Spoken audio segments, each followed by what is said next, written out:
Magandang araw sa inyong lahat at welcome sa aking channel.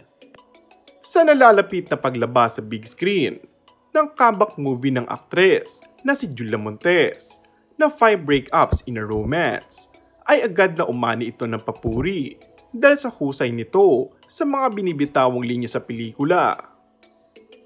Siyempre, hindi nagpahuli sa pagbate ang aktor na si Coco Martin na bida ng seryeng Batang Quiapo at boyfriend ng aktres.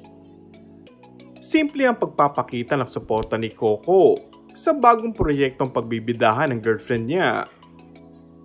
Sa kanyang interview, inibitahan ng aktor na panoorin ang pelikula na tampok sina Julia at Alden. Sobrang proud at nabilib umano siya sa bagong Julia na ipapakita sa nasabing pelikula. Aniya, nakaka-proud syempre. Kahit nga maiksi pa lang, ay damang-dama naman ang pagiging intense ng mga eksena. At syempre, suportahan natin ang pelikulang Pilipino.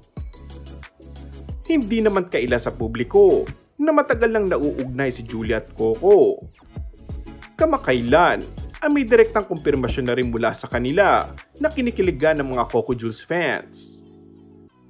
Marami ang excited sa movie at tiyak na matatranslate ito sa box office sales at muling makakabangon kahit papaano ang Philippine film industry. Kamakailan ay inilabas na ang first teaser, official poster at theme song ng 5 Breakups in a Romance na umabot ng million views. And that's all for our today's video. Kung bago ka lang sa aking channel ay mag-subscribe at pindutin na rin ang notification bell. Maraming salamat!